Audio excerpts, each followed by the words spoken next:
अस्सलाम वालेकुम जी, तुसी देख रहे हो यूट्यूब चैनल यूसर रंधावा। राती 2 वजे डकैती हुई है। नामलूम अफराद 12-13 बंदे बाबा लियाकत राई चौधरी बरार दे घर दे अंदर दाखिल होए ने। बाबे लियाकत नूं पता चलिया, बाबे ने अपने भाइयों नूं फोन कर दिता है। उसे टाइम उन्हें बैटरियां मारियां ने, गड्डियां 2 GL आईयां सन, उन्हां च बह के फरार हो गए। जुल्म दी इंतहा देखो, 12-13 बंदे डकैती करन आए सन। 2 GL आईयां सन।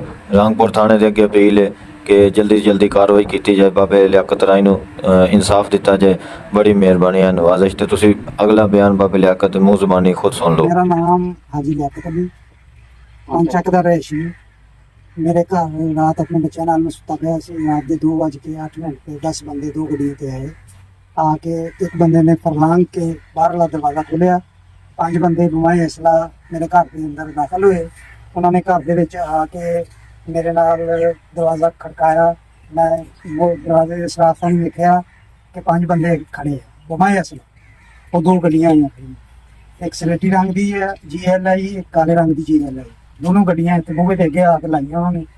ला के एक बंदे ने दीवार पर ला के दरवाजा खोलिया। बंदे अंदर लगाए 4, 2 कोल क्लाशन कोपा, 2 एक कोल रिपीटर, 2 कोल पिस्टल। जहर ही सामने पर्दा पोश है, मुंह उन्होंने खोले है। मैं पहचान नहीं सका कि कौन है तो कौन नहीं। उन्होंने आके जबरदस्ती दरवाजा खड़काया। मैनू पता चलिया कि ये मेरे ते हमला करने वास्ते आए, डकैती करना आए। मेरे दरवाजा खोल के इन्होंने फरलांग के ये काम शुरू किया। घर दे विच दाखिल होए। लिहाजा इन्हां दे उत्ते पूरी कानूनी कार्रवाई की जाए। DPO मुजफ्फरगढ़, DSP मुजफ्फरगढ़, थाना रंगपुर, SP साहब नूं अपील की जाती है, SHO नूं अपील की जाती है कि मैनूं इहदा पूरा इंसाफ मिले। मेरे मुलजमां नूं जल्दी तो जल्दी गिरफ्तार किया जाए। ਇਹ ਸਾਹਮਣੇ ਚੌਕ ਹੈ ਜੀ। ਇਹ ਸ਼ਫਕਤ ਭਾਈ ਦਾ ਘਰ ਇਹਨਾਂ ਦਾ। ਇਹ ਸਾਹਮਣੇ ਚੋਰੀ ਅਤਰ ਰਾਈ ਦਾ ਘਰ ਹੈ, ਸਾਹਮਣੇ ਰੋਡ ਸੋਲੰਗ ਦੇ ਉੱਤੇ। ਇਹ ਉਹਨਾਂ ਦਾ ਭਾਈ ਸ਼ਫਕਤ ਹੋਰਾਂ ਦਾ ਘਰ ਹੈ ਤੇ ਰਾਈ ਬਰਾਦਰੀ ਨਾਲ ਇਹਨਾਂ ਦਾ ਤਲਕ ਹੈ। ਤੇ ਇਹਨਾਂ ਦੀ ਅੱਗੇ ਵੀ ਡਕੈਤੀ ਹੋਈ ਸੀ ਸ਼ਫਕਤ ਭਾਈ ਜਾਨ ਦੇ ਘਰ, ਹਸਨ ਦੇ ਘਰ। ਚੋਰੀ ਹਸਨ ਰਾਈ ਦੇ ਘਰ ਡਕੈਤੀ ਹੋਈ ਸੀ। ਤੇ ਇਹ ਜੀ ਮਖਲੂਕ ਸਾੜੀ ਖੜੀ ਹੈ, ਦੇਖ ਰਹੀ ਹੈ। ਵਸੇਬ ਵਾਲੇ ਦਾਦ ਰਸੀ ਤੋਂ ਆਏ ਨੇ।